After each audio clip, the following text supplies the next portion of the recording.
Hello and welcome to the upload. It is very early in Australia, so I'm doing this from the comfort of my pajamas. I'm going to talk all things Square Enix, and guys, conference no good.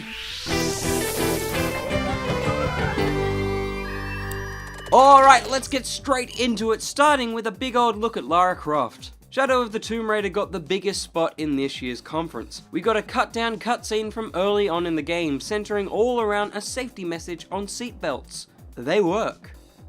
Maybe, we didn't see, she might have died. Then game director Daniel Shaibasson showed up to give us a breakdown of some of the new game mechanics to come. Shock! The new hub world is the largest they've ever crafted. You'll hear that a lot. The gameplay's newest addition centers around Lara becoming one with the jungle in her combat, and if she didn't already seem a psychopath, she certainly does now.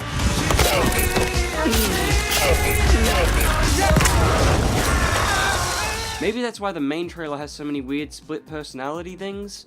Maybe she's actually going insane. That'd be cool. He also briefly spoke on more tombs and a deeper underwater exploration, because if there's one thing gamers love, it's water.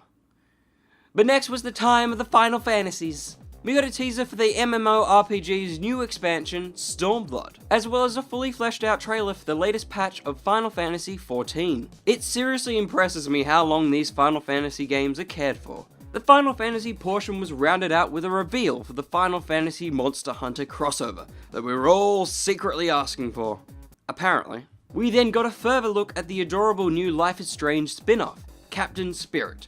The devs confirmed that this is not a sequel to the original title, but more a stepping stone towards the story of Life is Strange 2. The entire Captain Spirit title will be free. Unlike the previous releases wherein only the first episode came at no cost, the whole damn game is free. Thank you, Square, but no thank you, because I assumed that you were talking about superheroes so that you could lead into the other superhero game you're making, the Avengers one, but you didn't even mention it. But maybe they're saving it for Sony, because it's gonna be like a Sony exclusive universe of Marvel games. I'm hoping for a lot. It's not gonna be that. Dragon Quest XI got a meaty gameplay cinematic trailer, as well as some info on its bonus DLC and merch coming at launch with the PS4 edition. Square Enix also announced that Dragon Quest would once again be crossing over with mobile title Final Fantasy Brave Exvius in September. All of this is probably exciting to certain gamers, and that's great.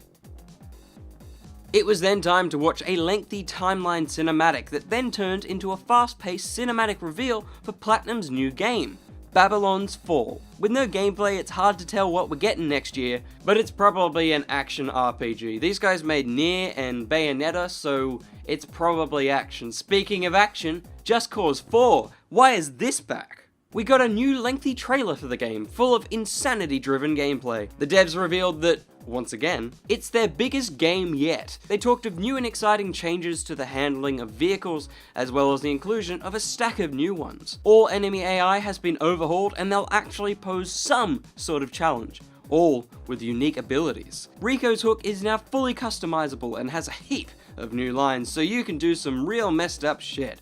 But really, the game is all about the new destructive weather. Rico will have to compete with tornadoes, sandstorms, and blizzards to see who is truly the most destructive. Then came one of the very few interesting bits of this conference. A young, beautiful, hooded man confronts a group of the most generic thugs you've ever seen. But oh no, that beautiful man is deaf. Surely he can't fight, but what they don't know is, he's the quiet man. What starts out as a live-action short quickly spins into some real PS3-looking graphics. But whatever, it's apparently set to be an immersive, story-driven action experience. So I'd assume we're going down the Detroit Become Human kind of path, which I'm all for. More info on The Quiet Man is set to drop in August. They also recycled that terrible audio mix of a trailer for Kingdom Hearts 3. God, it's bad. This time we got a little bit of Ratatouille, but that's kind of it. And that kind of sums up Square Enix's conference. A little bit of Ratatouille. But if you enjoyed this, remember to hit that like button, subscribe for more, because I'm coming back at you later today with some Ubisoft and some Sony. And you know, if PC Gamer does something interesting, maybe some of that. So just subscribe and like. I'm still very tired. and jump on over and give our Facebook and Instagram pages their respective followables too. We also have a Patreon, and I have no interesting funny joke for that. There's a link down below for that if you want to have a look and donate. It's all up to you. I'm very tired. I might have a quick nap, and then we're going to talk all things Ubisoft. I'll be back in a sec, so keep watching and subscribe and all that until the next one, which is in a few minutes. The Doctor of Who, out. Also up there is a video of Josh and I reacting to a few of the Microsoft E3 reveals, as well as yesterday's news on all things Microsoft.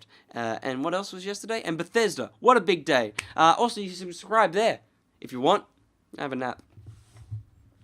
Go to sleep.